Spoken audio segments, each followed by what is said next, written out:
Hi, welcome. Let's talk about Inside Business. My name is Nelson Pina from IMC International, partnering with Dukascopy Swiss Financial TV in Geneva. For this program, I have invited Mr. Baruch Baruchi, who is the IMC country coordinator in Israel.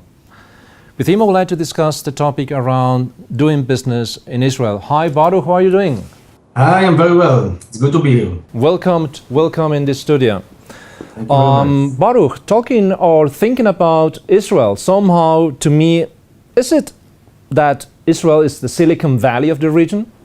Actually, you can give this assumption. I think that Israel, over the last 10 years, the Israeli market presents solid growth despite the global financial crisis and the other internal and external challenges. If we will look at the first chart that presents the annual growth rate of Israel for the last 10 years, we can see that the year of 2009 has the most impact from the global financial crisis, but Israel had overcome it and continued to a growth of 5% in 2010 and 4.6% in 2011. Now, considering that the annual growth rate of the OECD, which Israel is an OECD member since 2010, and the annual growth rate of the European Union were less than 2% on those years, it makes the achievement even bigger, I think.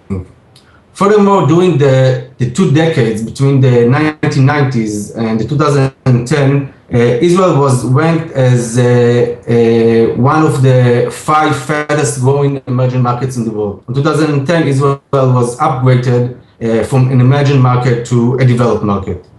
So indeed, this is a real question. How come that a small country like Israel, with a population of less than 8 million, with limited resources, with problematic security situation, had become to one of the most competitive economies in the world?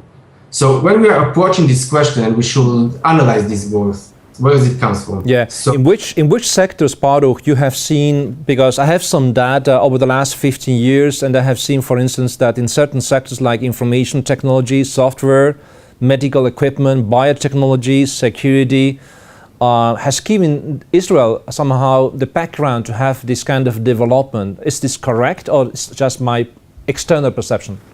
yes, it is correct. The main sector of Israel is still in the high tech, in the life science. And as I said before, if we are looking and if we try to analyze this growth, we can see that this growth is fueled mostly by, or largely, by an export and by foreign direct investments.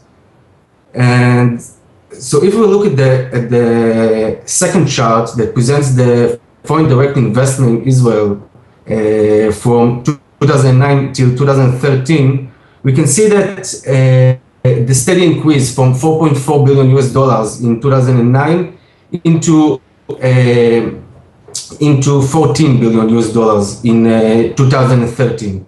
So I will talk maybe later about all of the sectors, but I think that this give us the answer, what is the growth engine. But I think that the question is still why so many foreign investors choose to invest in Israel rather than in other countries.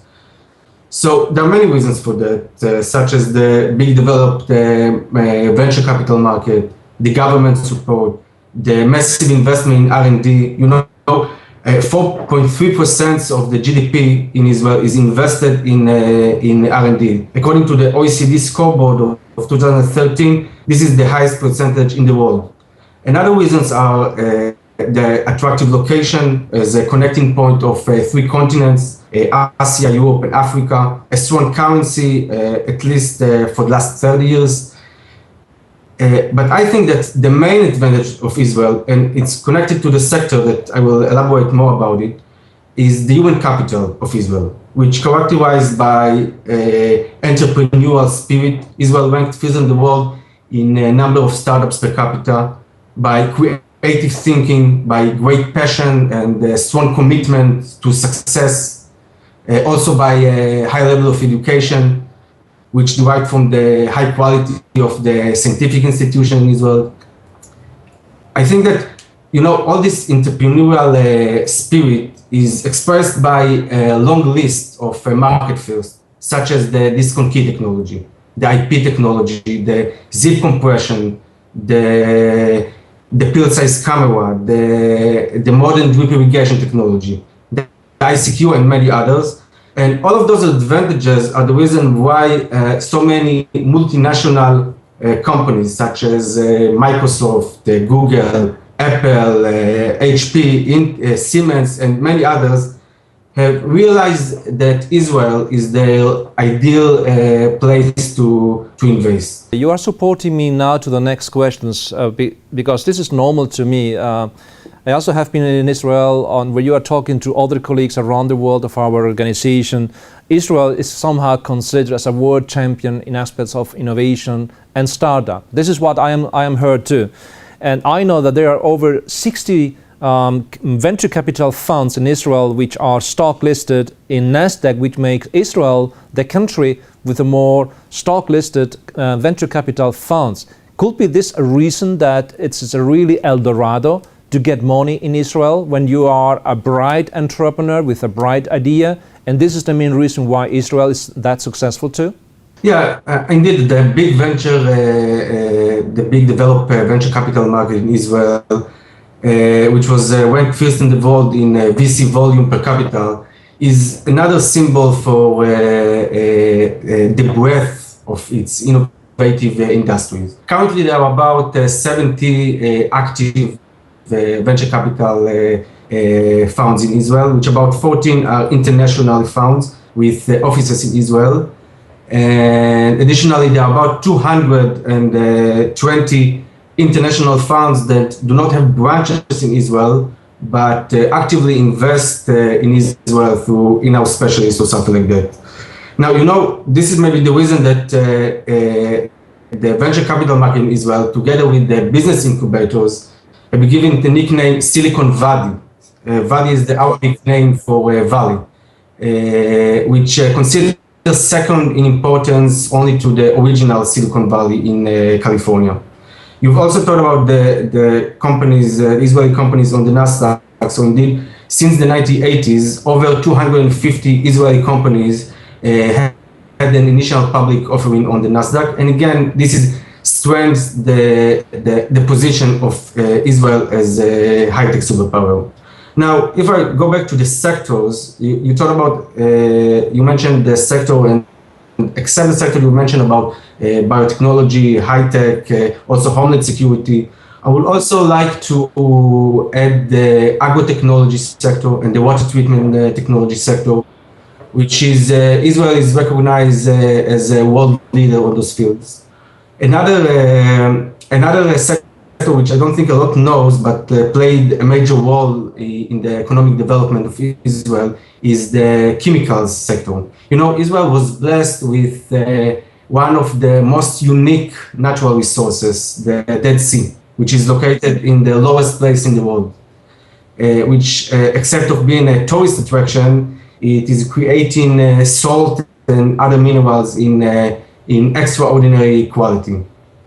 Also, another sector that I want to add is a new sector, the natural gas production. In 2009, after many years of searching, 3 big natural gas reservoirs were discovered about 90 kilometers from Israel's shoreline. And again, those findings will contribute a lot to the growth of the upcoming years. In many countries, Baruch, we see rather import business volume. We have been discussing this with other colleagues, for instance, in Eastern Europe, where we have more investors coming in. Can we consider that Israel exports more capital, more knowledge? What kind of companies are coming to Israel? This is a question. Are there foreign companies? I'm not talking about the multinationals, just SMBs. What kind of companies from Europe, from the United States, or from Asia are coming to Israel? And why they are doing this? So, firstly, as I say, the Israel human capital is very unique, is innovative, and in his creative thinking. If we're looking about in additionally, there are a lot of the Israelis tax regulations are very attractive for foreign investors. There are several regulations and institutions that encourage foreign investors in Israel. And as I said, most of the sectors is in the high tech and in the life science. But if we are looking about as small and medium businesses, except all of the the tax benefits, I think that small and medium businesses in the technology sector might find Israel as a great opportunity to promote and enhance their technology. You are our representative in Israel as a country coordinator. What exactly is IMC doing for foreign companies when they would like to get established in Israel? But on the other side, when Israel companies would like to get established in Europe or the United States, for instance, how you support these clients? So basically, the main activity of IMC in Israel is on M&A activity. To connecting between investors and entrepreneurs. Currently, our elite M&A team, which led by Mr. Greg Lustig, set as one of the primary objectives to 2014 to develop the M&A activity in Israel. As IMC as a global organization with offices in more than 30 countries in the world, holds a large database of potential investors looking for business, looking for investment opportunities. And also IMC in general, and me as a part of IMC, is providing financial and operational support on every level, on every phase of the corporate development cycle, from the development opportunities, from spotting opportunities, through the transaction flow, and with integration and ongoing support and ongoing corporate development. Currently, we are in the phase of establishing a joint venture together with one of the leading venture capital funds in Israel, in order again to increase the exposure of IMC in Israel. Baruch, one of my favorite statements I usually do in business is that business today, it's global, means we are global and locally. And a lot of international companies, I think in every decade, has done some mistakes, not considering that business, it's always local, because you really have to understand the culture, you have to respect the habits. And just imagine, I will not know Israel, and I would like to get established for some reason in your country. What are the key elements you will advise me to consider? What kind of elements I have to respect, to do, and to avoid in order to be successful in Israel? Yes, I think, as you said, one of the most important things in doing business in a foreign country is the introduction with the country's culture and the business culture in particular. Israeli society is what is referred as a polyphonic culture, meaning relationship-oriented, in contrast to the Western world culture, which is monochronic culture, meaning rule-oriented. So it means that sometimes feelings and emotions are more important than objective facts.